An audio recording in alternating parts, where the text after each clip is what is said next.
My uncle used to lure young boys with the promise of jobs, bring them to his house, and then force them into inappropriate situations with my aunt. He'd record videos and upload them on social media, earning millions. When I tried to stop him and my aunt from doing all this, he turned on me too. What happened next will leave you shocked. Watch the video until the end, and if you like it, comment yes below. Seeing my aunt's luxurious lifestyle, I couldn't help but wish my life could be like hers. While we struggled in poverty, my aunt had everything: money, big cars, a grand home, and even a small army of servants. Sometimes I would complain to my mom, "It's so unfair, Mom. Grandfather gave Aunt such a comfortable life, but you'd ended up married to a simple vegetable seller." My father sold vegetables for a living, and that became my biggest regret. I wanted to belong to a family with status and wealth, but whenever I voiced such discontent, my mom would slap me and say, "Your father works hard and earns his living honestly. You should respect him. What's written in one's destiny will happen." She'd continue. And as for your aunt, her husband wasn't always well off. He was just a small-time photographer, taking pictures at weddings and events. But over time, his circumstances improved and his life changed. God decides whose fate will change. With that, she'd fall silent. But her words didn't satisfy me. I hated looking around at our surroundings. Everything felt so suffocating. Then one day, my father came home and said we needed to move to the village because my grandmother was very ill. He said, "We'll have to spend some time there. I'll find work somehow, and we'll make do." My mom quietly started packing, but I was furious. I had spent my entire life in the city. Moving to the village felt like the end of my future. I protested, saying, "Dad, how can I go to the village? I have to finish my studies and find a job. I want to stay in the city." My father replied, "Who am I supposed to leave you with? You're an 18-year-old young man. If you fall into bad company, my life's work will be ruined." To my father, I was his life's investment. I caused an uproar, insisting I wouldn't go. I demanded that they leave me with my aunt. My father hesitated, saying, "It's not right to leave you at your aunt's in-laws' house." I countered, "What in-laws? Only aunt and uncle live there. Aunt loves me so much. She doesn't have children of her own. If Mom or I ask her, she'll never refuse." My dad reluctantly agreed, saying, "Shahista would never say no, but I'm not comfortable with this." He was clearly torn. Meanwhile, my mom chimed in, "If my sister is willing, then why worry so much? I'll talk to her." I stood there as my mom called my aunt Shahista. I watched as her facial expressions changed while talking on the phone. She hung up and said, "Shahista and her husband are going out of town. She said she can't keep Salman for a while." Hearing that, I felt utterly let down. My dream of staying with my aunt and living a little taste of luxury disappeared in an instant. After hearing that, my mom's eyes filled with sadness, as if her hopes had been crushed. My father said, "Son, you'll have to come to the village. I'm not leaving you at a hostel under any circumstances. If your aunt returns, then I'll bring you back to the city." Reluctantly, I started packing my things along with my mom. But that evening, my aunt and uncle arrived at our house. My aunt kept her eyes downcast, remaining silent, while my uncle said, "As soon as I found out Salman wanted to stay with us, I canceled our trip. I even scolded Shaista for refusing him. This is a family matter. If he can't stay at our house, then where will he go?" Hearing my uncle's words made me overjoyed. My mom's face lit up with happiness, though my father looked somewhat embarrassed. He said, "Oh, no, Junaid. If you two are planning a trip, we don't mind. You and Shaista should go ahead and enjoy your trip. I'll arrange for Salman to come over once you return." My father didn't want to ruin their plans because of me, but Uncle Junaid said, "It's not a problem. We take trips 4 times a year anyway. This time we'll spend some time with Salman." Then without hesitation, he said, "All right, Salman, pack your things and put them in the car. You'll come with us right now." I quickly packed my belongings, hugged my parents, and got into the car. Uncle Junaid's reputation in the family was that he was a kind, caring person who treated everyone with love and respect. He not only doted on Aunt Shaista, but also treated every family member with great care. My respect for him increased even more because he had canceled his trip just to pick me up. This gesture was proof of his genuine affection. As soon as I sat in the car, I turned to my aunt with a smile and said, "You're so lucky to have such a great husband." She simply glanced at me and then turned to look out of the window. I went back to gazing at the scenery outside. I'd always dreamed of riding in big fancy cars. Part of me wished Aunt Shasta would adopt me so I could live a life of luxury at their home. There wasn't much age difference between Aunt Shasta and me. She was only 7 or 8 years older than me. Aunt Shasta was around 26 years old, a beautiful and youthful woman. Meanwhile, there was a 10-year age gap between my mom and her. My mom had 2 younger brothers who lived abroad, making her the oldest of 4 siblings. My parents left for the village, and I moved in with Uncle Junid and Aunt Shasta. Their house wasn't just a house, it was a magnificent mansion. Uncle Junid gave me a room and said, "You can stay here comfortably. If you need anything, just have it brought to your room. No problem." They gave me complete freedom. Then Aunt Shasta added with a smile, "Yes, don't worry. Just make sure to go to bed early and attend college on time in the morning. I don't want your studies to suffer. From now on, you're our responsibility, and I'll personally look after you." Hearing Aunt Shasta say this, I smiled. Later that night, at around 10 p.m., she brought a glass of milk to my room. She said, "Drink this and then get some rest." Although I wasn't planning to sleep, I wanted to explore the huge mansion and maybe go up to the roof. Still, I took the glass from her, drank the milk, and within moments I felt my eyelids getting heavy. It felt as if a great weight had been placed over them, and I couldn't keep them open anymore. Even though I'd planned to wander around and see more of the house before going to bed, the milk had made me drowsy. My curiosity about exploring the mansion remained unfulfilled as I drifted off to sleep. I unexpectedly drifted off to sleep and didn't wake up until 8 in the morning when my aunt's loud voice startled me. "Salman, get up! You're going to be late for college," she shouted. I jolted awake surprised. It was unusual for me not to have woken up for the dawn prayer, or at least by 6. What amazed me even more was how deeply I had slept in this new place. I hadn't woken up even once, though I was accustomed to waking multiple times at night to drink water. I stared at my aunt in confusion. She looked completely exhausted. Her face showed signs of fatigue, and her eyes were bloodshot as if she had been awake all night. "Auntie," I said, "I've never slept this much before. If you hadn't woken me up, I would have missed college. But what happened to you? You look like you didn't sleep at all." My aunt avoided eye contact and replied, "Oh, it's nothing. I often can't sleep at night. Your uncle puts on a movie, and I lose track of time.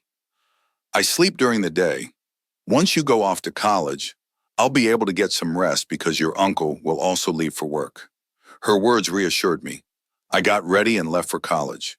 When I returned, I found that she was indeed sleeping soundly. The housekeeper brought me food, and after eating, I decided not to go straight to my room. Instead, I wandered through the mansion. This was my chance to explore the house freely. I had visited my aunt's house several times before, but I'd never gone beyond the drawing room. Whenever my mother and I came to see my aunt, we'd sit there and leave soon after. This was the first time I was staying at her house, and it felt different. My father had never encouraged frequent visits to avoid imposing on them. He also worried that seeing my aunt's wealth might make my mother or me feel inferior. That's why he rarely allowed us to come here. As I moved from room to room, I eventually reached the back of the house where a few rooms remained unexplored. Opening the door to one of them, I was stunned. It looked like a studio. A green screen backdrop hung behind a beautiful canopy bed, draped with delicate netting. Plush pillows and soft bedding gave the setup a luxurious feel. I noticed cameras mounted at various angles, large professional cameras on stands. I couldn't help but touch them, curious about their purpose. Lying down on the bed, I was amazed at how comfortable it felt. I had never experienced such a soft mattress before. I examined the room closely, wondering why there was a studio here. I knew my uncle had a studio in a prime location in the city. Why would there be a similar setup at home? After spending some time there, I moved to the next room. It was set up similarly, but had different decor and curtains.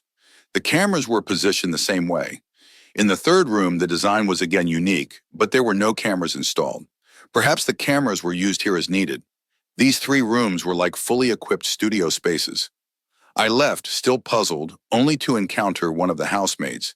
She immediately confronted me with a stern tone. "What are you doing here? Sir will be very upset. No one is allowed in these rooms. We're not even allowed to enter them for cleaning." Caught off guard, I quickly nodded and said, "I didn't know." So I left, but now I understood that these were my uncle's studio rooms. Did he shoot anything at home as well? The maid glanced at me and replied, "We don't know much about it. He never uses that room when we're around. If he does so in our absence, we wouldn't be aware.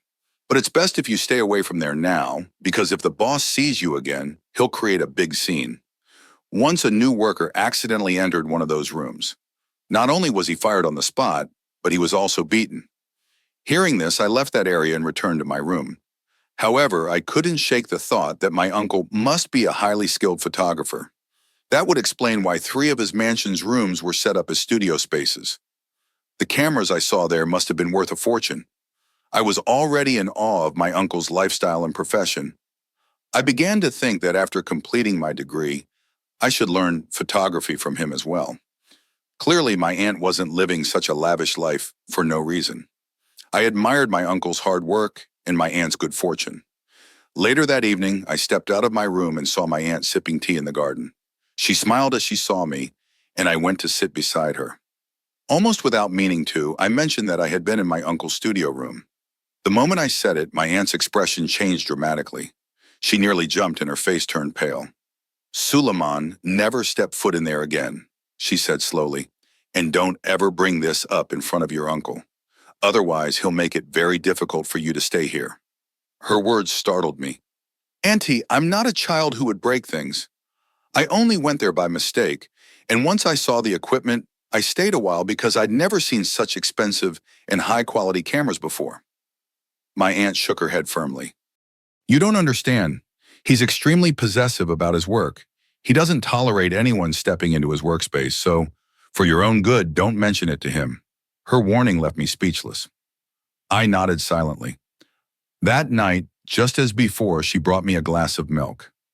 Once again, I fell into a deep sleep without realizing it.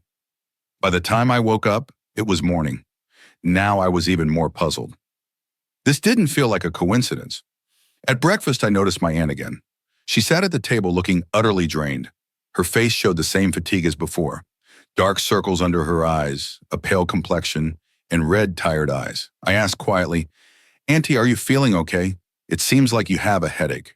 She gave me a faint smile and replied, "Oh, it's not just my head. My whole body aches. It's just age catching up with me." Her words took me by surprise and I laughed. "Auntie, if you're getting old, then I must be getting old too. How can someone at 26 already feel old?" She didn't respond, but I kept watching her closely. It really did look like she had aged prematurely. Her face had a weariness that didn't match her age. The dark circles under her eyes and her overall appearance startled me. My own mother, who was 15 years older than her, never looked this tired. Despite not having much food or resources, my mother's face never showed such deep exhaustion. The vegetables that my father sold would often be the leftovers he'd bring home for us to cook and eat. In contrast, at my aunt's house, there were lavish meals prepared daily. Plenty of dry fruits, milk, juices, and all sorts of luxuries. Yet despite having all of these comforts, my aunt seemed unwell. I thought maybe it was the lack of children that troubled her. She and my uncle had been married for almost 7 or 8 years, and they were still childless. Pondering over this, I went to college, and the day passed by without me even noticing. I rarely crossed paths with my uncle, Junid. He spent most of his day out of the house, presumably at his studio, though I didn't know for certain. The following night, when my aunt brought me a glass of milk, I placed it aside and engaged her in conversation. She chatted with me for a while, making sure I felt at home. Before leaving, she reminded me to finish the milk and go to bed on time. I nodded, but I had no intention of drinking it, nor did I feel like sleeping. After a while, I quietly left my room. My curiosity piqued. I thought, why not see what my uncle's shooting rooms are like at night? A growing ambition had taken root within me.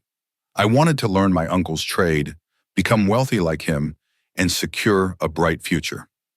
Moving silently, I approached the rooms. One of the doors was slightly ajar, and I heard voices coming from inside. As I neared, I recognized my aunt's voice. She was pleading, her tone weary and desperate. "I'm so tired," she said, her voice trembling. "I don't know how many nights it's been since I last slept. Don't you have any mercy on me? I'm your wife, after all. Can't you respect that even a little?" Hearing her distressed voice made my heart race. I peeked inside, and what I saw left me stunned. My aunt stood there dressed in a way that made me instantly look away out of embarrassment. Then I reasoned that perhaps, as a married couple, they had come to this room for some personal time.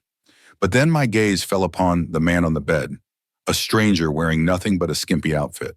He was staring intently at my aunt. Before I could process what was happening, my uncle shoved my aunt onto the bed and barked at her. "Put a smile on your face. Even if you don't smile, I can still shoot a great scene with your tears. People enjoy watching these kinds of forced acts. When they think you're being mistreated, they'll watch the video even more." He laughed and turned on his cameras, while that man on the bed began to do things with my aunt that I can't even describe. It was as though everything clicked in that moment. I finally understood where all the money came from, why my aunt always seemed so sad and exhausted, and why she carried an air of misery despite living in luxury. Her own husband was selling her dignity for profit. I stood frozen, my mind racing, until I could no longer contain my anger. Without thinking, I rushed into the room. Throwing a shawl over my aunt, I confronted my uncle, shouting, "What is all this? Don't you have any shame treating your wife like this?" The other man in the room immediately stood up. At a signal from my uncle, he left without saying a word. My uncle turned to me, his eyes blazing, and said, "Suleiman, go back to your room and stay out of this. You've been given a place to live here for free, everything handed to you without cost. So why are you making it your problem? Now that you've seen all of this, just close your eyes and pretend you didn't." Furious, I pushed my uncle away, helped my trembling aunt to her feet, and guided her to my room. She was shaking badly, unable to meet my gaze out of sheer shame. Once we were inside, I locked the door and gave her some of my clothes to change into, allowing her to shed those degrading garments. As she changed, tears streamed down her face, and she asked, "What will happen now? You brought me here, but your uncle won't just let this go. To the rest of the family, he's always been a paragon of virtue. I didn't want you coming to stay here because I knew the truth might come out, but your uncle is so determined to maintain his good guy image that he would do anything to keep it. No one will believe me if I speak out." I tried to reassure her. "Don't worry. As soon as morning comes, we'll leave this place. I'll tell my parents the whole truth.